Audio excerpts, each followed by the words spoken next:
I'm Prop Maker ZW and today we are making a life-size Springbonnie mask from the FNaF movie, and it is so huge I had to outsource the printing to JLC3DP to print this as one piece because it simply did not fit on my printer.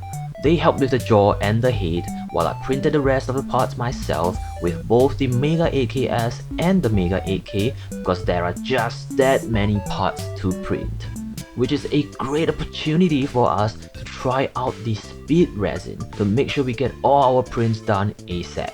And I'll be using it for the less detailed prints like the bazillion number of teeth and the other parts that will be covered with fabric. On the Mega 8K side, we will be printing the more detailed parts with our favorite aqua grey 8K resin as per usual. The speed resin is really fast. As you can see, it only took 5 hours to print, but 22 hours with the aqua grey resin. So I'm pretty happy that we have the option to print according to our needs.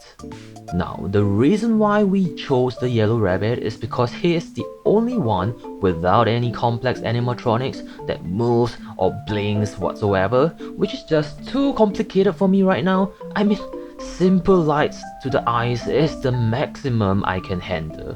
But also, we have already practiced applying fabric on 3D print in all these smiling creator plushie videos, and they have paved the way to this exact moment where we feel confident enough to apply fabric to this enormous mascot mask that couldn't even fit in our usual camera setup.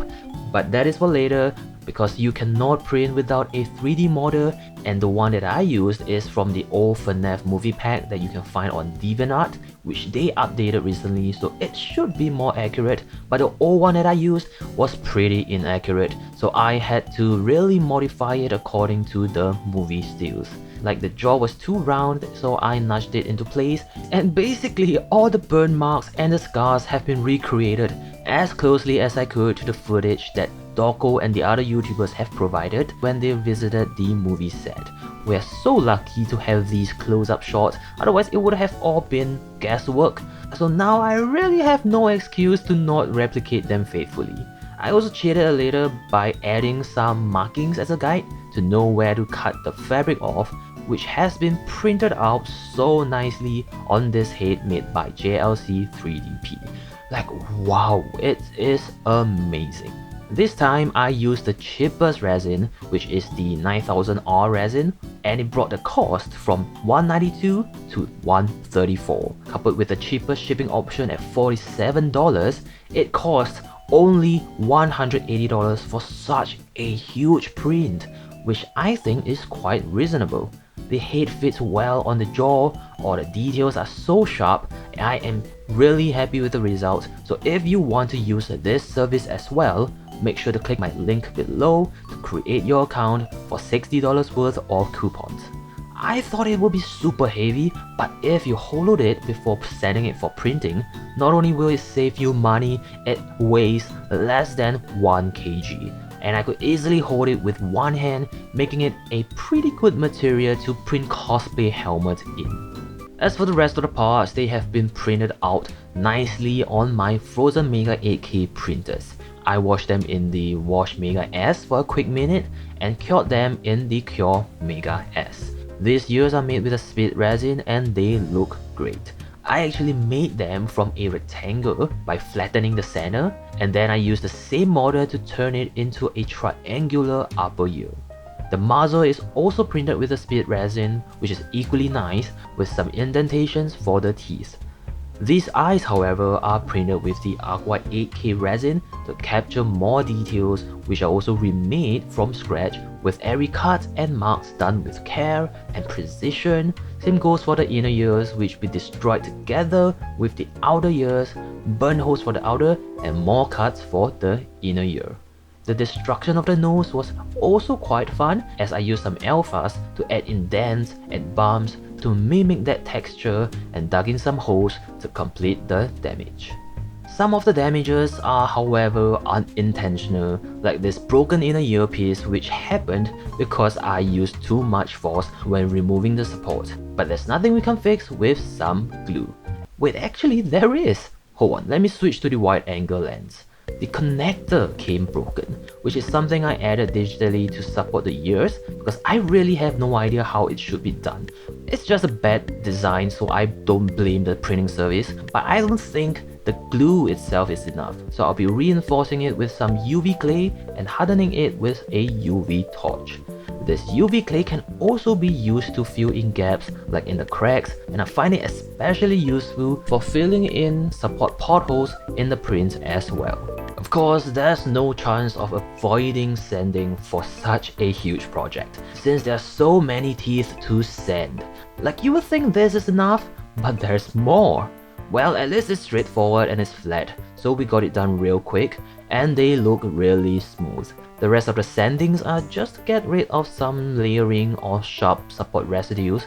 So while we are here, I like to thank our supporters from Ko-fi, Patreon, and membership for making this process a lot more tolerable. If you want to support us, you can do it for free by clicking the links below to show interest in the products that I use, and that will be super helpful. And it's time to prepare the fabric. I'm just gonna say it now, we got the wrong fabric, and I didn't notice it until we applied it to the print, and it became really obvious that it's just too fluffy. But the process is the same, so I will show you what I did. Again, Plushify.net has made the pattern making process so much easier, to me at least, because you can do it digitally by importing a low poly version of the model and adding in the seams as required, and the pattern just appears by itself. This mask is so huge that it took 4 A4 size papers combined to create the pattern. Luckily, we just have to make one because after marking it out on the fabric and cutting it out, we can just flip the paper over for the mirror image and the head is done. Then we can do the same for the rest of the pieces like the ears and the jaw. As for the muzzle, I used a beige fabric because I didn't have the lighter yellow one, and now we can finally sew. This time I'm gonna use the machine for everything because we got the walking foot, which is supposed to make sewing a lot easier, but I'm still pretty paranoid, so I used a lot of pins and the underside looks perfect. My fingers are gonna thank me a lot for saving them from all the hand sewings in the future. Like, can you imagine hand sewing this huge mask?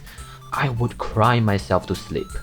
Anyway, I glued and painted the muzzle, and it's already looking so sus, but it became more obvious when I applied it to the smaller ear by doing a leather stitch, and when the inner ear is placed on top, yeah, it's all kinds of wrong. It's just too furry. I even tried shaving it down and brushing it with a metal comb, but there is just no saving this. I mean, we have come so far. I didn't want to make a subpar creation with the wrong fabric, so I knew I had to buy new fabric and redo everything from scratch. While we wait for it to arrive, I did some basic painting for the exposed parts of the jaw and the head, which is just too huge to even film, so please excuse the bad footage. Then it's just yellow for the inner ears, white for the eyes and teeth, like all of them, black for the nose, silver for the eye thingy, and orangey yellow for the lids. For the lights, I printed out the irises on regular paper, cut them out, stuck them onto a piece of PETG for some nice reflection, then glued it onto the flat surface of the eyes with a glue stick like some basic preschool arts and crafts, and it's ready for light. This one is a bit later in the project, as you can see the rust that I applied on the metal part, but it makes sense to just show it here now. I simply got some LED lights that can be powered up by some batteries and blue tacked it into the eyeballs, and that's it. Well, the fabric finally came in after a week and I did all the sewing already, but now you can see how heavy the old one is, right? It is so wrong for this project, but thankfully the sewing and the gluing is reversible and there's no damage done to the prints, just the fabric, which is useless. Then we can finally apply the right fabric to the prints, and oh my god, it already looks so much better. We can easily glue the fabric on since we already got the rough pattern done digitally. Any excess can be cut off easily, and this looks so much better than the one before. One thing to note is that if you left a lot of seam allowances, make sure to cut them off, otherwise you will have nasty bulges along those seams and it will not look good. I'm applying glue along the edges of where I want to cut the fabric off, then stretch the fabric over the print, and we can start cutting the exposed parts off without worrying about the fabric running off to places that it's not supposed to go. Of course, you can always add more glue to secure the fabric before finalizing the cut, and I'm liking what I see. So if you encountered some extra fabric folds after gluing, you can simply cut them and glue them inwards. Then the rest of the parts are pretty similar, like cutting off fabric for the burnt parts, gluing from the center to make sure we get enough fabric on each side, then slowly applying glue to one side at a time and stretching the fabric to prevent any wrinkles. And that's it. Now we can cut some holes for the teeth, cut the exposed flesh of the jaw, and finish off with all the teeth. Perfect. All the fabric has been applied, but the color is wrong. So now it's time to do some painting. I airbrush them with some orangey yellow, and you can see the difference here, but it is definitely more obvious when we put in the inner ear. The edges, however, are a little darker than the rest, so I'm adding a darker tan color to it and around the burnt edges as well, especially the burnt sides of the jaw. The muzzle also requires some darkening to give it more dimensions, otherwise it will look too flat and out of place. There are a lot of burnt areas on the face and we will have to go in to do more withering and damage to it, but one thing that I did on the spur of the moment was to apply some super glue to those holes because I knew it will create that crispy hardened effect when it dries, kinda like a charred surface, and I was pretty nervous about it since it looked a little weird, but after painting over them and airbrushing to blend the colors, I think they are working great. I even went in to darken those burns with some black to give it some contrast, and I am liking the effect. The burns on the ears are pretty straightforward as well, just some black and some grey for the ashes, I guess. Then we can glue the inner ears on and start weathering them. It is a little different from weathering fabric because we need to give it a little bit more care with a brush, and I use a sponge to dab on the surface to replicate those dots as naturally as possible, which I also use for the matter part of the eyes that you saw earlier to give it more dirt on top of the rust. Lastly, we can assemble the parts up, align the muzzle to the head, put on the teeth on the jaw, then the head, and lastly, the ears. A life-size Springbonnie mask which is insanely huge. After I assembled everything together, I have no space for this. The light up function really brings out the life to this mask, and the switch is actually near the ears, so it's quite accessible. I'm so happy with how the witherings came out. The scars, the better damagings are so cool. I mean, the texture of the dried up glue has brought it to the next level. And the little spots on the inner ears are pretty nice as well. The new fabric, perfect.